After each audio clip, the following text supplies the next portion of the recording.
বিসমিল্লাহির রহমানির রহিম। হুজুর সাল্লাল্লাহু আলাইহি ওয়াসাল্লাম ইরশাদ ফরমাইয়াছেন, যদি কোনো কওম বা জামাতের মধ্যে কোনো ব্যক্তি কোনো গুনাহের কাজে লিপ্ত হয় এবং ওই কওম বা জামাতের মধ্যে শক্তি থাকা সত্ত্বেও তাহাকে উক্ত গুনাহ হইতে বাধা না দেয়, তবে মৃত্যুর পূর্বে দুনিয়াতেই তাহাদের উপর আল্লাহর আযাব আসিয়া যায়। তারগিব আবু দাউদ, ইবনে মাজাহ, ইবনে হিব্বান, ইসবাহানি। হে আমার মুখলেস বুজুর্গ এবং ইসলাম ও মুসলমানের উন্নতিকামী বন্ধুগণ, ইহাই হইল মুসলমানদের ধ্বংস ও ক্রমবর্ধমান অবনতির কারণ।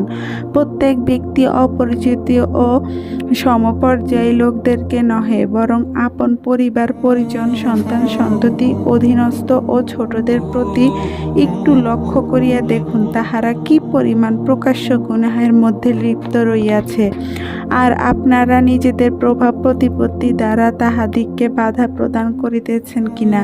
বাধা দেওয়ার কথা ছাড়িয়া দিন, বাধা দেওয়ার এরাদাই বা করেন কিনা, অথবা এই আশঙ্কা আপনার মনে আসে কিনা যে আমার প্রিয় পুত্র কি করিতেছে। যদি সে সরকারের বিরুদ্ধে কোনো অন্যায় কাজ করে বা অপরাধও নহে, শুধু সরকার বিরোধী কোনো রাজনৈতিক সভা সম্মেলনে অংশগ্রহণ করে, তবে আপনিও উহাতে জড়াইয়া পড়ার ভয়ে চিন্তিত হইয়া যান। তাহাকে শাসন করা হয় এবং নিজে নির্দোষ ও দায়মুক্ত থাকিবার জন্য বিভিন্ন রকম তদবির করা হয়, কিন্তু আহকামুল হাকিমিন আল্লাহ তাআলার নাফরমানের সাথেও কি সেই আচরণ করা হয়, যাহা এই ক্ষণস্থায়ী দুনিয়ার নগণ্য সরকারি অপরাধীর সাথে করা হয়। আপনি ভালো করিয়া জানেন, আপনার প্রিয় পুত্র দাবা খেলায় আসক্ত ও তাস খেলায় ডুবিয়া থাকে, কয়েক ওয়াক্তের নামাজ ছাড়িয়া দেয়, কিন্তু আফসোস, কখনো আপনার মুখ হইতে ভুলেও এই কথা বাহির হয় না যে, বেটা কি করিতেছ, ইহা তো মুসলমানের কাজ নয়। অথচ তাহার সহিত খানা পিনাও ছাড়িয়া দেওয়ার হুকুম ছিল, যেমন পূর্বে উল্লেখ করা হইয়াছে। দেখো উভয় পথের মধ্যে কত দূরত্ব, কত পার্থক্য।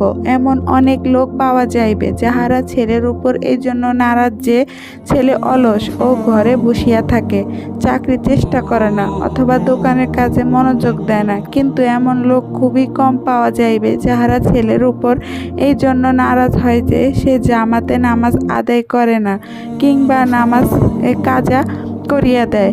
বুজুর্গ ও বন্ধুগণ, দিনের প্রতি উদাসীনতা যদি শুধু আখিরাতের জন্যই ক্ষতিকর হইত, তবুও ইহা হইতে বহু দূরে সরিয়া থাকা উচিত ছিল। কিন্তু সর্বনাশ তো এই যে দুনিয়াকে আমরা কার্যত আখিরাতের উপর প্রাধান্য দিয়া থাকি, সেই দুনিয়ার ধ্বংস দিনের প্রতি এই উদাসীনতার কারণেই হইতেছে। কিন্তু চিন্তা করুন, এই অন্ধত্বের কি কোনো সীমা আছে? এই দুনিয়াতে যাহারা অন্ধ থাকিবে, তাহারা আখিরাতেও অন্ধ থাকিবে।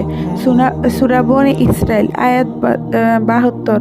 আসল কথা হইল যেন এই আয়াতের প্রতিচ্ছবি। আল্লাহ তাআলা তাহাদের অন্তর ও তাহাদের কানের উপর সিলমোহর মারিয়া দিয়েছেন এবং তাহাদের চোখের উপর পর্দা পড়িয়া আছে। সূরা বাকারা আয়াত 7। আমিন।